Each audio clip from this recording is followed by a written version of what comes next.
அஸ்ஸலாமு அலைக்கும். Welcome to simple cooking. இன்னைக்கு நம்ம ரொம்பவே டேஸ்டான சாம்பார் தாங்க வைக்க போறோம். இந்த சாம்பார் நார்மல் சாம்பார் மாதிரி இருக்காதுங்க, ரொம்பவே டேஸ்டா இருக்குங்க. நம்ம ஸ்கூல் படிக்கும்போது சத்துணவு சாப்பிடுவோம் சாம்பார் சாதம். அதே டேஸ்ட் தாங்க நம்ம வைக்க போற சாம்பார்லயே இருக்கும். வாங்க எப்படி செய்யணும்னு பார்க்கலாம். நான் 1/4 கிலோ துவரம் பருப்பு எடுத்துட்டேன். இப்போ நம்ம அதை கழுவி எடுத்துக்கலாம். கழுவினதுக்கு அப்புறமா பருப்பு வைக்கிறதுக்கு தேவையான அளவு தண்ணி ஊத்திக்கலாங்க. கூடவே 4 பச்சை மிளகாய் போட்டுக்கலாம். 1/4 டீஸ்பூன் மஞ்சள் தூள் போட்டுக்கலாங்க.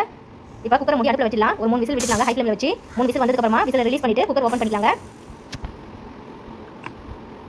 பாருங்க, துவரம் பருப்பு நல்லா வெந்து போய் நல்லா இருக்குங்க. இப்போ இதை ஒரு ஓரமா வச்சுக்கலாம். நெக்ஸ்ட் ஒரு நெல்லிக்காய் சைஸ் புளி எடுத்துட்டுங்க.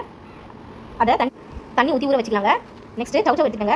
சவுச்சவை நம்ம தோல்லாம் சீவிட்டு கட் பண்ணி எடுத்துக்கலாம். யாரும் இல்லைனா ஸ்கூல் சத்துணவு சாப்பாடு மிஸ் பண்ணுறீங்க கமெண்ட்ல சொல்லுங்க ஃப்ரெண்ட்ஸ். நான் ரொம்பவே மிஸ் பண்ணுறேன் சத்துணவு சாப்பாடு. இப்போ 2 மீடியம் சைஸ் வெங்காயம் 2 மீடியம் சைஸ் தக்காளி கட் பண்ணி எடுத்துக்கங்க. அடுப்பில் ஒரு பாத்திரம் வச்சுக்கலாம். பாத்திரம் நல்லா காஞ்சதுக்கு அப்புறமா நம்ம ஆயில் ஊற்றிக்கலாங்க. நான் 3 ஸ்பூன் ஆயில் ஊற்றிக்கிறேன். ஆயில் நல்லா காஞ்சதுக்கு அப்புறமா அதில் கடுகு தம்பர் 1 ஸ்பூன் போட்டுக்கலாம். கடுகு பொரிஞ்சதுக்கு அப்புறமா நம்ம 3 வரமிளகாய் கிள்ளி போட்டுக்கலாங்க. அடுப்பை லோ ஃப்ளேமில் வச்சுக்கோங்க. கடுகு கறிக்கிடும். வரமிளகாய் கிள்ளி வந்ததுக்கு அப்புறமா நம்ம கட் பண்ணி வச்சிருந்த வெங்காயத்தை போட்டு நல்லா வதக்கிக்கலாங்க. வெங்காயம் நல்லா வதங்கினதுக்கு அப்புறமா கட் பண்ணி வச்சிருந்த தக்காளி பழத்தை போட்டு நல்லா வதக்கிக்கலாம். தக்காளி நல்லா வதங்கினதுக்கு அப்புறமா நம்ம கட் பண்ணி வச்சிருந்த சவுச்சவ் போட்டு வதக்கிக்கலாங்க.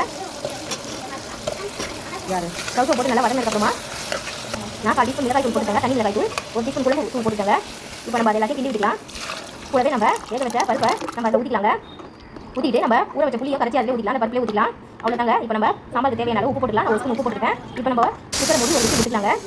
அப்போ தான் நல்லா சவுச்சவ் வெந்து நல்லா இருக்குங்க. இப்போ வெந்ததுக்கு அப்புறமா விசில் ரிலீஸ் பண்ணிட்டு ஓப்பன் பண்ணால் நம்மளுடைய சுவையான சாம்பார் ரெடிங்க. இந்த சாம்பார் வாசனை ரொம்பவே மனமாக இருக்குங்க. வீடியோ மனக்கும் அவ்வளோ சூப்பராக இருக்கும். இந்த சாம்பார் ட்ரை பண்ணி பாருங்க. இந்த வீடியோ உங்களுக்கு பிடிச்சிருந்தா மறக்காம லைக் பண்ணுங்க, ஷேர் பண்ணுங்க, கமெண்ட் பண்ணுங்க. நம்மளுடைய சேனலை சப்ஸ்கிரைப் பண்ணுங்க ஃப்ரெண்ட்ஸ்.